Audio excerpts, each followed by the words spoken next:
Are you a high-achieving professional, pushing yourself to the brink, wondering if burnout is the cost of success?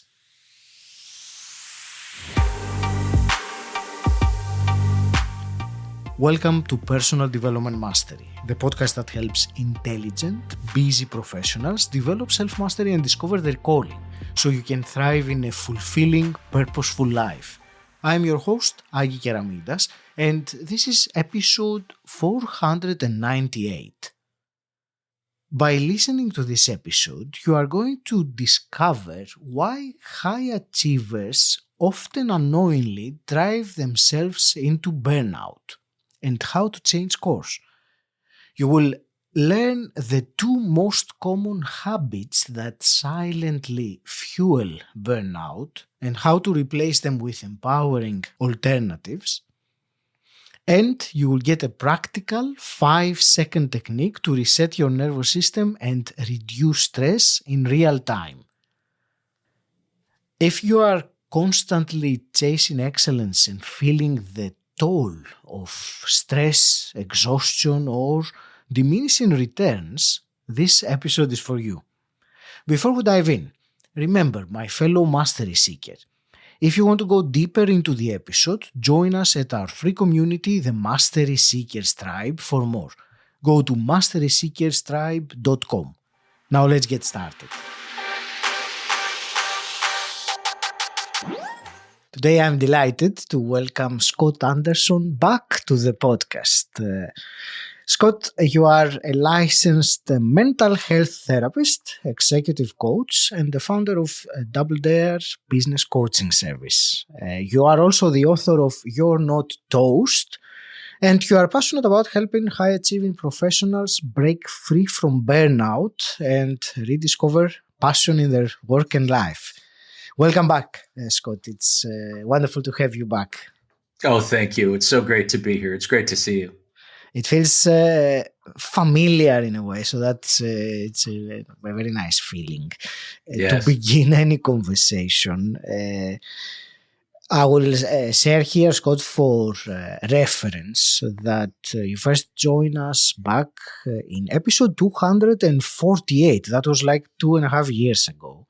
Oh, and at that time flies, doesn't it? Yeah. And at that time we explored why burnout could be a blessing, as you were saying, and you uncovered 5 mindset shifts to help break that cycle. Right. So right now, if you are listening and you want to find out more about that, the link is in the episode description. Today, Scot, I intend to go deeper into that conversation, especially now that you have your new book launched. What I would like to, start with, since it's been like 2.5 years since our previous conversation about, you were saying about burnout being a blessing. How has your thinking, your understanding around burnout evolved the last 2+ years? That's a great question. I still contend that burnout for me, and if you can recover from it, really is a blessing, especially if you're a high achievement, ambitious, driven person. Burnout may be, the problem is that the things that we high achievement people have done over time has worked. It's been successful. And we become, we kind of count on that. It's like having a magic wand that works. If I continue to do my plan A, then good things will happen. What my experience with burnout and the thousands of executives I've worked with, what happens is that the magic wand stops working, or that it continues to work, but with a lot of problems attached to it. Physical problems, mental problems, relationship problems, especially. So, minus a crisis like burnout, I would have continued to use my old magic wand, and I would have continued to experience some success, but also lots and lots and lots of problems. I would never have considered a plan B because the old way was working. We become superstitious almost. I can't stop doing what I'm doing because it's working. So I still believe, and now more than ever, that burnout is a tremendous blessing, although it's agony to go through. And if there's anyone listening to this podcast who is experiencing burnout, my heart goes out to you. But it really can be a blessing because, as we discussed prior to the interview, not only is it possible to break through the exhaustion and despair and overwhelm of burnout, but it's also possible. In fact, it's inevitable. I have found, at least with our students, that not only can you break through burnout quickly and permanently, but that life on the other side of burnout is infinitely better than life before burnout. And I would never have even looked at that, except the sort of the crushing defeat of burnout in the first place. I sort of assumed, well, if I can recover from burnout, maybe I'll live longer and I'll be a little bit happier. I'll stay married, things like that. If I sort of pull in my horns and become less driven, less ambitious, but my life itself would be, kind of mediocre in terms of achievement and experience. But my experience has been, and the experience of my clients has been the exact opposite. Life beyond burnout is infinitely better than life before burnout, not only in terms of peace and happiness and enjoyment, but also in terms of achievement. We can accomplish so much more. It's one of those things where the good is the enemy of the best. We cling to things that have worked, the magic wand that now is producing as many problems as it is wishes. But we cling to it superstitiously until it takes something like burnout where we're almost forced to drop it. Mm-hmm. Definitely. And I remember we were speaking in our previous conversation how it would be ideal for someone to go to the other side of the burnout before experiencing the burnout. Because, of course, when the crisis happens, then you have to deal with it. Yes. There is something. Let's talk about some more things about burnout to perhaps clarify it also for the listener. There is one thing. Sure. I noticed that you say that burnout is often self-created. So yes. Can you explain this to us, especially for Sure. a high achiever, how they can unintentionally drive themselves into burnout without realizing it? Exactly. Well, it's again, it kind of goes back to the good being the enemy of the best. Mm-hmm. When we are young and especially in career, and by definition, we don't know as much as we know today, hopefully. And so we compensate for lack of experience and lack of knowledge with sheer effort. And so we try harder and we care more and we say yes to everything, a lot of us.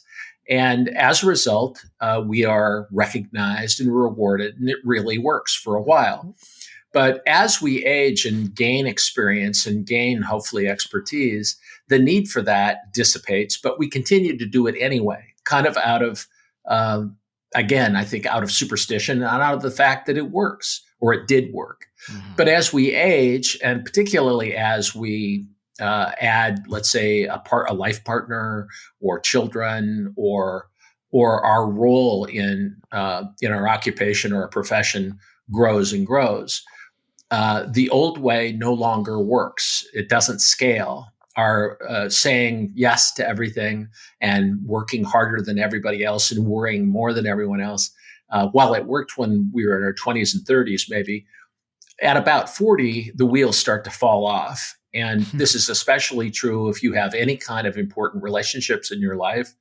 I had a client say to me once, it's as though there's a zero-sum game where I can either succeed at work or succeed at home, but I have to pick one. I can't have both. Mm-hmm. And it's at about that point that a lot of our clients notice it.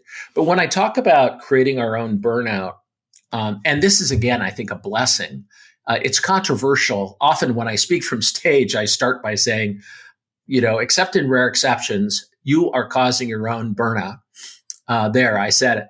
And it's, in 90% of the cases, that's true. And what I mean by that, and it's very good news, because if you are causing it, then you can do something about it. Mm-hmm. And I am not saying, I mean, in my experiences, maybe 10, tops 15% of cases, I have clients that are working in a genuinely toxic environment where there is an unjust, sort of a deceitful work environment that is potentially racist or misogynist or discriminatory or just fundamentally unfair. And if that's the truth, then I always recommend that my clients run away screaming. I mean, if you're in a genuinely toxic environment, there's very little that can be done, and you need to get out as soon as you can. But my experience with my clients anyway is that maybe 10 or 15% fall into that category. Of the clients that I work with. I'm not saying that only 10% of workplaces are toxic. But the good news is that if it isn't the workplace, if it's me, if I am causing my own burnout, that's very good news. And this is where burnout can be a tremendous blessing, because it is that crisis without which very few of us would change our ways.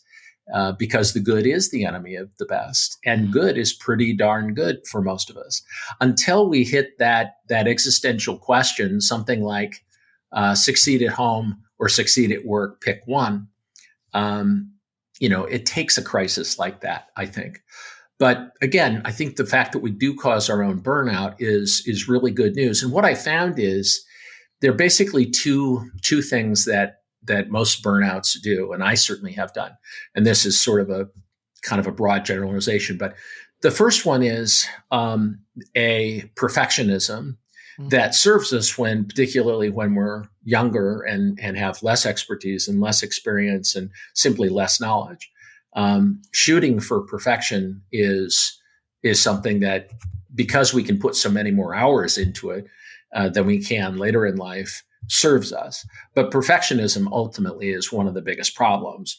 The other big problem is boundaries, because most of us have succeeded earlier in our careers by not setting boundaries, by being willing to work longer than anyone else or harder than anyone else, and saying yes to any request that comes up. And that is a recipe for success in Western economies, to a point. And this, again, is where the good is the enemy of the best. So for 10 years, maybe, from in our 20s and early 30s, maybe into our early 40s, it can work. But as we begin to receive the rewards in life, and our lives become more complex, particularly if we're in leadership roles or if we're running our own businesses, this simply won't scale. On a technical business level, it won't scale. And most of our clients, we've found, we go through what's called a genius zone assessment. And what we have found is that even the most successful leaders do two or three things better, faster, and cheaper than anyone else. But it's only two or three things is really their genius zone. And those are the things that will move the needle farthest and fastest for them, for their companies, in their professions, and so forth. But when I ask our clients to do a time audit and ask them how many hours a week do you spend in your genius zone, most of them report 0 or 30 minutes or possibly an hour out of 40, 50, or 60 hours a week. So one of the things that we have found that doesn't scale, neither in our lives as individuals, as human beings, nor in our professions. So we really have to find a new way, and to try to shed and delegate the activities that others can do better, faster, and cheaper than we can. You've probably read the book or seen Dan Sullivan's book, Who Not How, and that's very much what Dan Sullivan is talking about, is that we have to learn a new way. And it goes, though, from we have to sort of evolve past being a very controlling, micromanaging sort of a personality that worked in our 20s and 30s, to being one that is more discerning and in a way more humble. that understands there are really only 2 or 3 things that I do that no one else can do better, faster, and cheaper. And those things will move. I've got a client who went from 80 hours a week, for example, 80-hour work week, to now he works 2.5 days a week. But his business has doubled for the last 2 years. And the reason is because he's much, much happier. And the reason is because he's putting his energy into only the activities that will move the needle for his business. And he's not wasting his time where other people do a better job than he can. Let's say someone listening, and let me bring it to this. They find themselves, they have not reached the crisis point, but because you were mentioning about the toxic environment, they're not in a toxic environment, Right. but they are, as you were saying, realizing that the pace and everything that they were doing and they keep on doing is not perhaps sustainable in the long term. And anyway, that idea of the burnout happening, it's something that they have thought about. So give me one immediate first thing for someone to do with that, and then Yes. I will move on to something different. But let's give something more practical right now. Absolutely. And I'm glad that you mentioned that. For any of your listeners who want to have some immediate kind of medicine, let's say right now today, I'd encourage them to go to our site called fastfixcall.com, and you can schedule a free call with one of our counselors or consultants who can not only assess, give you a burnout assessment, but also give you some practical techniques. And what Burnout Breakthrough is, and what the You're Not Toast book is very practical, fast, easy to use techniques. It's true that we should all meditate 30 minutes twice a day, but my clients will not do that. Even with a gun to their heads, they won't do it. And so the good news is that there's clinically proven techniques that are very quick and easy to do, and yet are super impactful. So, as an example, what most Americans do anyway, the sort of common mythology we believe in, is that you work 50 weeks and then you take 2 weeks off, and during those 2 weeks off, you recover. And that would be fine if that were true, but unfortunately, it's not true, and that's not how human beings recover from stress. The way that we recover from stress, ideally, is in the moment, when we notice that we are stressed, because a stress cycle, the cortisol adrenaline cycle, even of being like in a near car accident, that cycle for your adrenaline and cortisol to peak to the time it dissipates to normal levels is 90 seconds. And so, the need to, waiting 50 weeks is not going to get it done. Whereas if we notice it in real time, the key is to allow the cycle to run its course and to let the nervous energy and let the brain chemistry run its course and release the tension. So to answer your question, a practical exercise is this. One of the things that most of us as burnouts do is that when we notice that we're stressed or overwhelmed, we throw ourselves into work, because there is a fear that if I spend much time looking at how exhausted or how frustrated or how stressed out or how anxious I am, that could be a death trap. That could be quicksand I'll never get out of. And so most of us throw ourselves into action. We flee into action. And that works until it doesn't. And it's what happens typically is it just gets worse and worse. The more we ignore anything, the worse it gets. So the answer is we prescribe multiple mini vacations, 5-second vacations during the day. And what we recommend is that you just check your body from head to toe, do a quick scan, and notice where in your body you may feel stress. And this only takes 5 seconds. From the top of your head to the bottom of your feet, to just quickly scan your body and to notice, am I feeling stress or anxiety anywhere? And typically, with most people, they feel it between their neck and their navel. There's a twinge or a pain or something, a tightness. And all we ask people to do is once they've noticed it, and again, we're not looking for the source of it. We're not trying to do Freudian psychoanalysis or anything like that. All we're trying to do is to scan our bodies very quickly and notice when we're feeling anxious, where do I feel it in my body? Mm-hmm. Once we found it, let's say in our chest, where a lot of people carry it, women carry it often in their throats, or their gut. What we do is just notice it very briefly. Take a deep breath in through your nose, and exhale deeply through your mouth, and imagine a door opening over the wherever you feel the physical sensation, and simply allow the stress to leave. Don't force it to leave, just allow it to leave. We call this the R&R technique, and it's based on some training by Michael Singer, who wrote The Untethered Soul, and I give him all the credit. But this R&R technique is incredibly effective. It takes 5 minutes to do. Anybody can do it.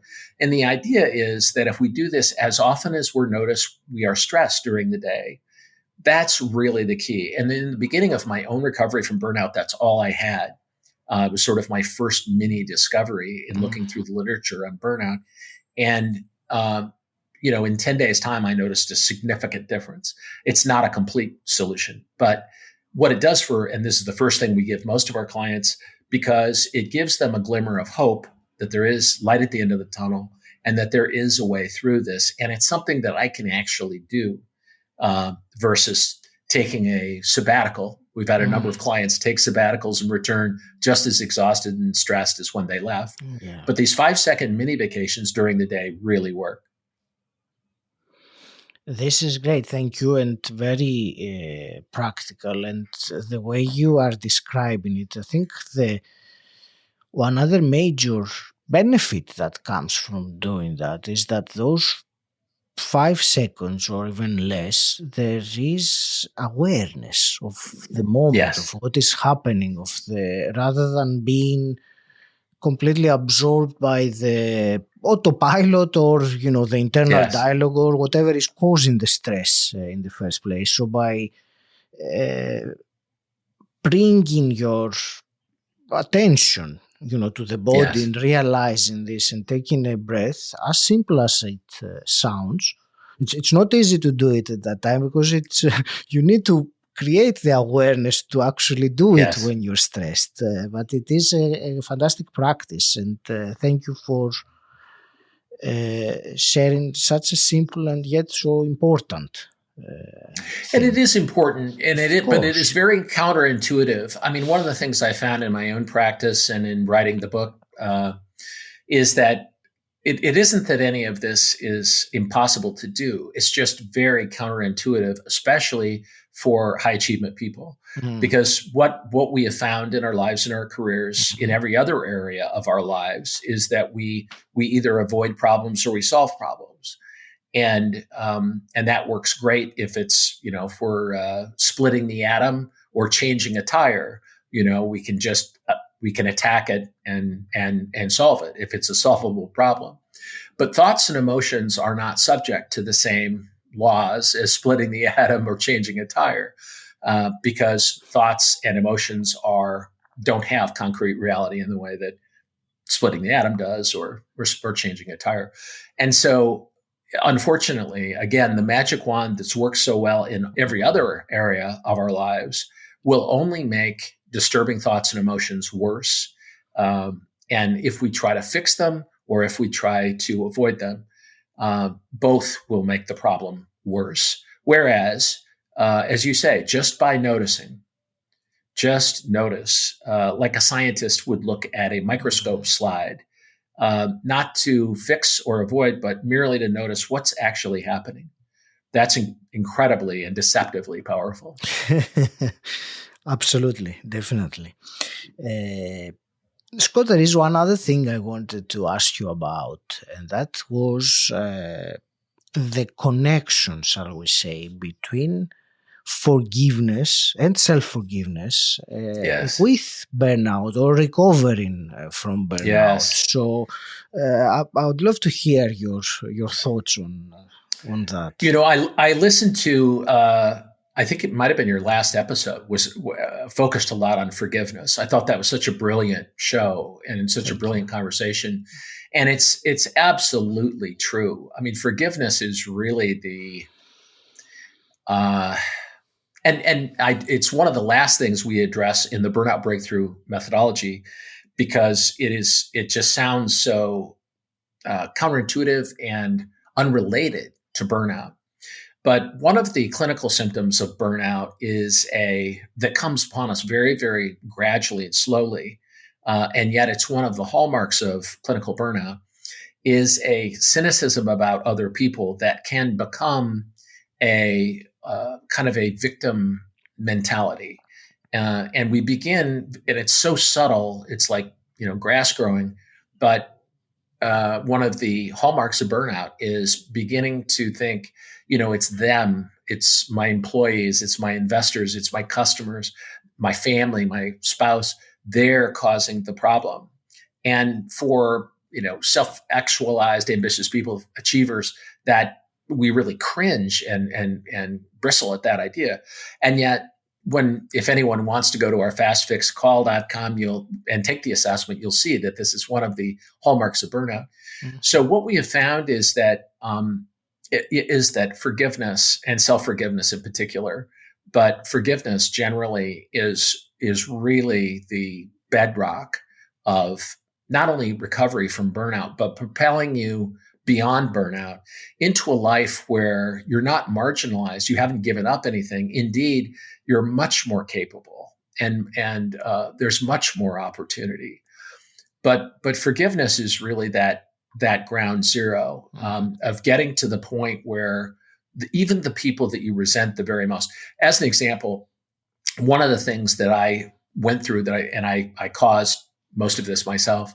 I sold one of the many businesses I started in an acrimonious situation with my business partners. And most of the acrimony I now understand, was of my own creation as a result of the burnout that I was going through. Mm-hmm. It was 90% of it my fault, the acrimony. But and we had a good buy-sell agreement, and it ended up okay financially. But I resented my business partners. I noticed, and it was eating me alive. And, it took a lot of reflection and a lot of work to realize that it's me, first of all, it's not them. Mm-hmm. And that I really had to, in order to recover from burnout, and without the crisis of burnout, I would not have been able to see this, and I would not have been able to do the work. But, I've really discovered, and it's a big part of the Burnout Breakthrough Program, is to categorically go through the people that we have acrimonious relationships with, or that we have resentments towards, and go through a process of systematic forgiveness. Mm-hmm. And again, it's not for them. I hope it does other people some good, but it's mainly so that we can get through and stay out of burnout, because that is the kind of the insidious thread and it happens so subtly and invisibly as we get worse and worse in burnout.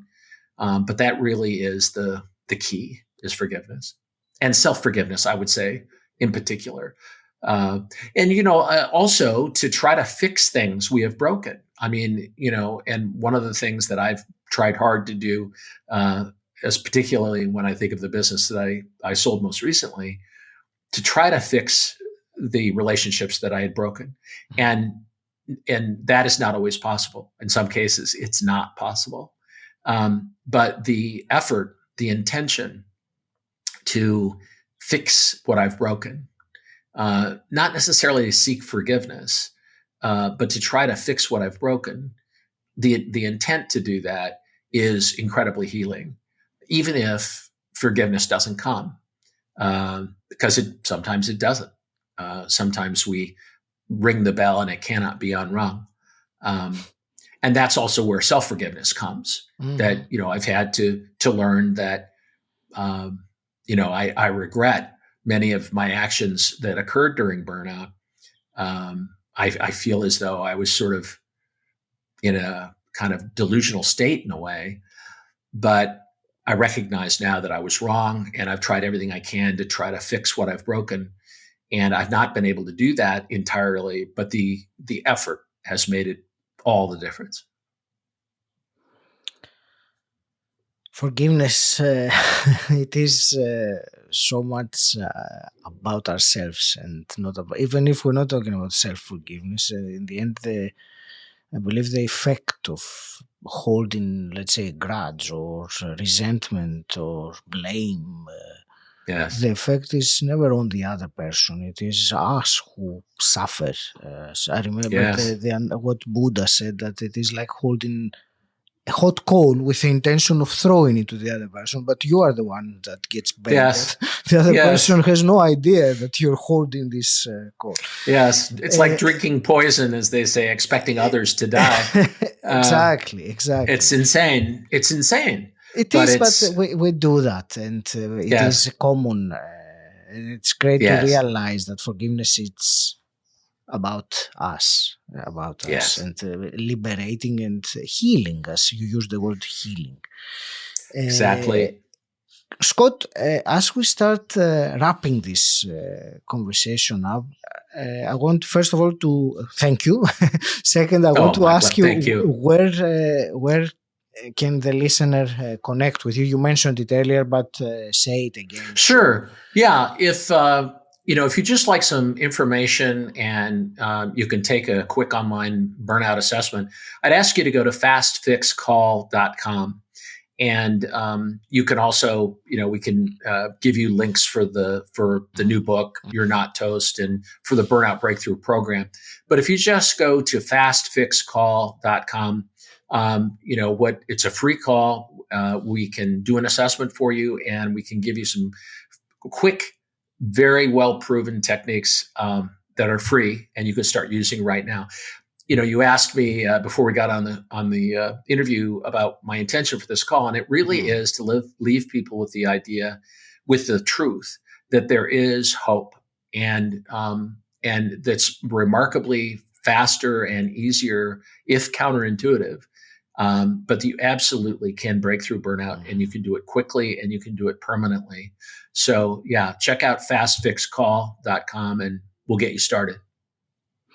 Excellent. And with that, Scott, what I would like to end today's conversation with is, someone who has listened to us now for the last half an hour or so. Yes.